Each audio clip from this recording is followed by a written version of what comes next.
Olá, queridos. Estarei lendo o livro de Esdras, capítulo 8, versículo 21, 22, para nossa meditação. Então apregoei ali um jejum junto ao rio Ava, para nos humilharmos diante da face de nosso Deus, para lhe pedirmos caminho seguro para nós, para nossos filhos e para todos os nossos bens. Porque tive vergonha de pedir ao rei exército e cavaleiros para nos defenderem do inimigo pelo caminho, porquanto tínhamos falado ao rei, dizendo: a mão do nosso Deus é sobre todos os que o buscam, para o bem deles, mas o seu poder e a sua ira contra todos os que o deixam. Convicções firmes sobre Deus, o Deus que amamos e servimos, queridos. Isto revela uma fé não vacilante, mas uma fé firme, uma fé inabalável. Pelas palavras de Esdras, percebe-se que o rei estava pronto para atender uma petição de Esdras. O rei com certeza o atenderia, mas ocorreu algo digno de nota para mim. Digo até que é impressionante. Esdras foi confrontado com as suas próprias convicções, uma vez que havia dito ao rei que a mão do Senhor lhes era favorável. Então Esdras sentiu-se envergonhado de pedir ajuda ao rei. E pergunto, ele foi forçado a confiar em Deus? Não acredito assim. Esdras liderou, queridos, o segundo grupo de retorno de israelitas que estavam cativos para retornarem à sua pátria no ano 457 a.C. Eles estavam ali presos na Babilônia. Ele era descendente de Arão, o primeiro sumo sacerdote de Israel. E mais, Esdras era sacerdote também e escriba, muito entendido, portanto, da lei de Moisés. O relato bíblico ressalta que Esdras era um escriba versado na lei de Moisés. É o que lemos em Esdras 7:6. Naquela época, um escriba geralmente era um funcionário do governo designado para executar algumas funções administrativas e literárias, como redigir crônicas e documentos reais, além de fazer cópia de textos sagrados. Então, meus irmãos, estamos falando de alguém com sabedoria, inteligência, respeitável e, sobretudo, um homem que possuía a sua vida no altar, um homem com a unção de Deus. E é bom que se diga que Esdras foi um personagem muito importante na reconstrução da comunidade judaica. Ao ler seu livro, nos deparamos com um fato digno de nota. Esdras ficou muito decepcionado, bem como até angustiado, pois identificou que israelitas em desobediência à palavra de Deus havia feito casamento mistos, casando com mulheres estrangeiras, e com isso adotaram também suas práticas pagãs pecaminosas, prejudicando a adoração ao Deus vivo. E o que me impressiona que a autoridade espiritual de Esdras era tamanha que logo que ele advertiu o povo, a resposta foi imediata.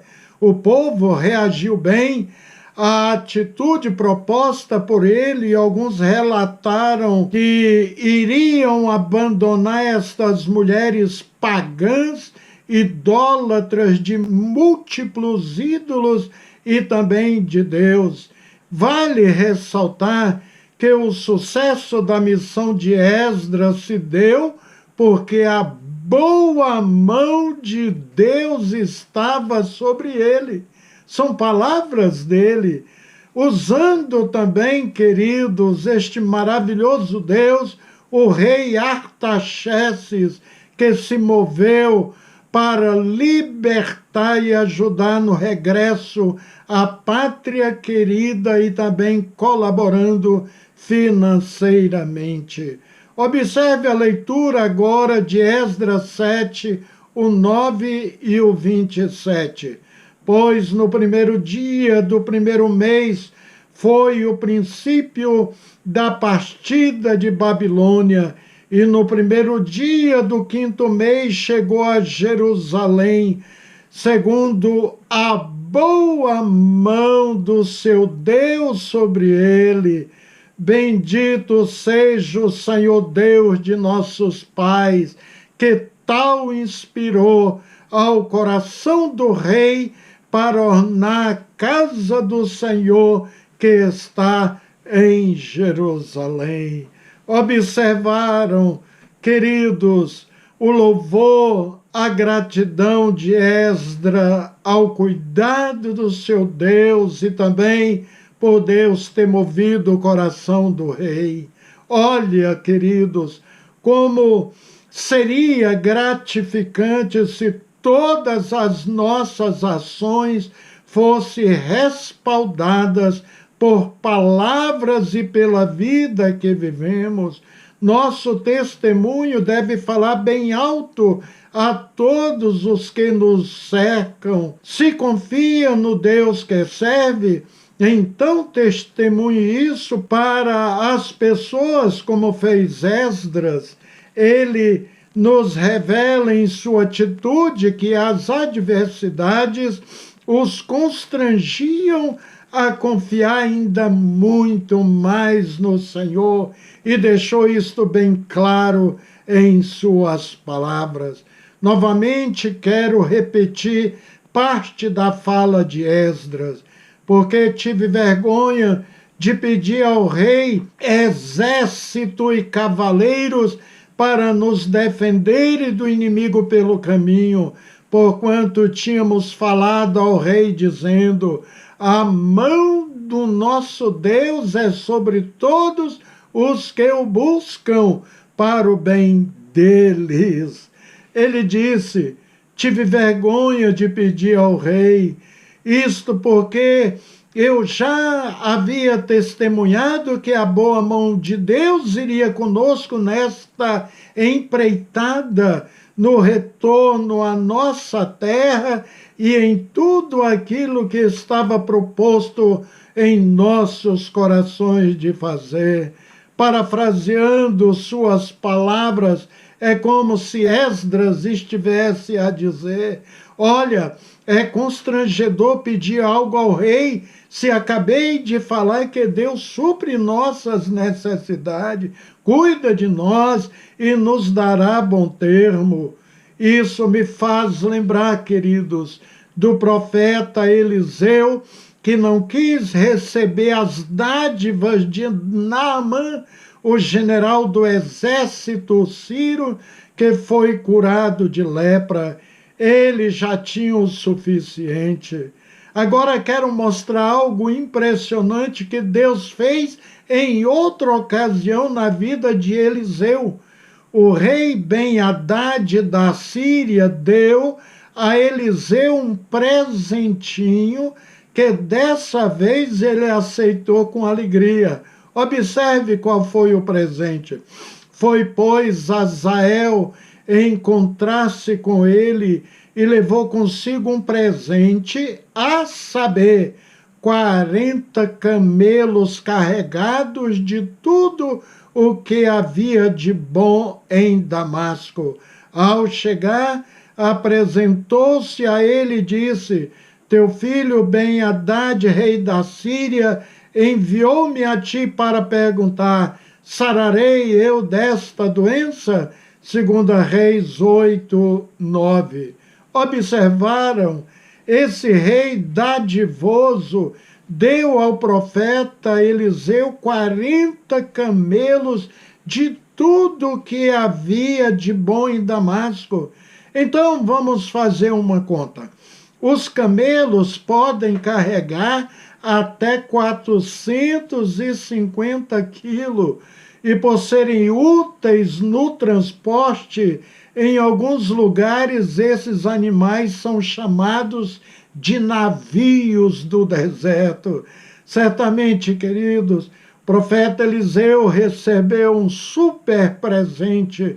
Sua casa ficou abastecida, possivelmente por anos, com passas de frutas diversas, castanhas, mel, trigo, cevada, carne seca, vestimento, entre outras coisas.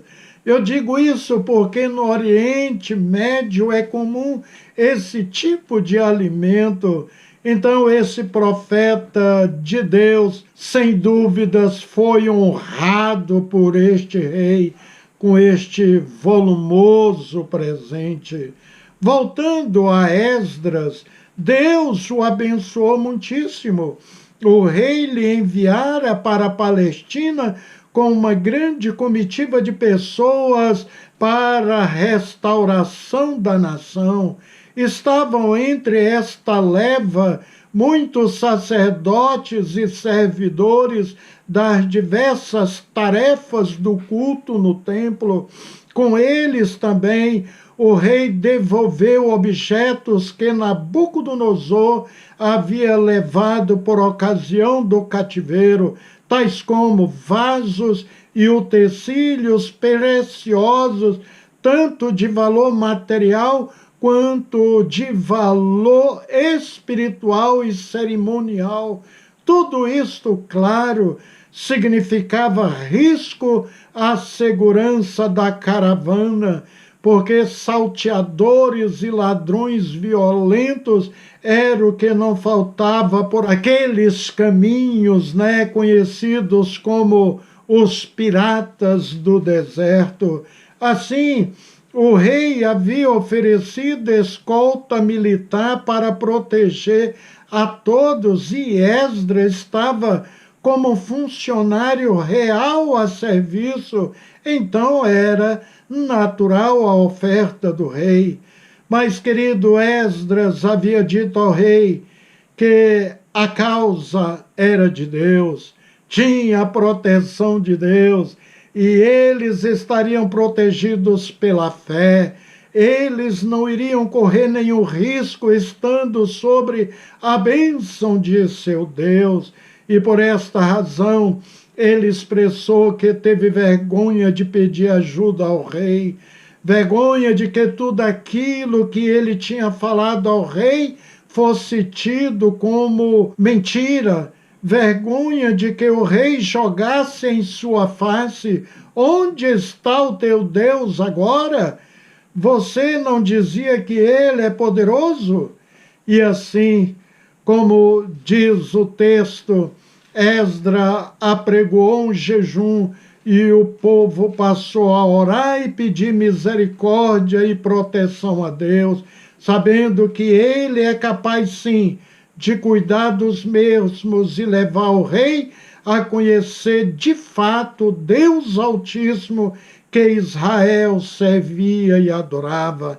Afinal de contas, que tipo de senhor Esdras e Israel servia? Eu tenho vergonha, disse Esdras. Diz o verso 23, nós, pois, jejuamos e pedimos isso ao nosso Deus, e moveu-se pelas nossas orações. Aleluia! Observaram? Ele fez uma campanha de oração e jejum para se preparar para uma grande jornada em sua vida. Com isso, conseguiu proteção para o seu povo, para a família, bens e para si próprio. Um exemplo para nós que desejamos também ser participante das bênçãos divinas. O testemunho de Esdras é tremendo ao dizer: amando nosso Deus é sobre todos os que o buscam para o bem deles, mas o seu poder e a sua ira contra todos os que o deixam. Com isso, ele tinha certeza que agradava a Deus. Isso me faz lembrar também de um idoso salmista que disse: fui moço e hoje sou velho, mas nunca vi um justo mendigar o pão. Salmo 37, 25. Palavras de Davi quando já estava bem idoso. Quando você busca Deus, Ele busca o seu bem-estar, querido. Observe as palavras de Salomão: ainda que o pecador faça o mal 100 vezes e os dias se lhe prolonguem, eu sei com certeza que o bem sucede a todo aquele que busca a Deus. Eclesiastes 8:12. Faça como Esdras e Deus fará maravilhas em sua vida. Amém? Vamos orar. O Senhor é fiel em tudo, podemos confiar sempre no Senhor. Temos nossas necessidades supridas rica e generosamente. Somos prova viva de que de fato o Senhor cuida dos seus, ó Pai. Por isso, expressamos a nossa gratidão, como Esdras também fez. Em nome de Jesus Cristo. Amém. Queridos, um abraço, Deus o abençoe ricamente, abençoe também o seu lar e até o nosso próximo encontro com a bendita graça de Jesus Cristo.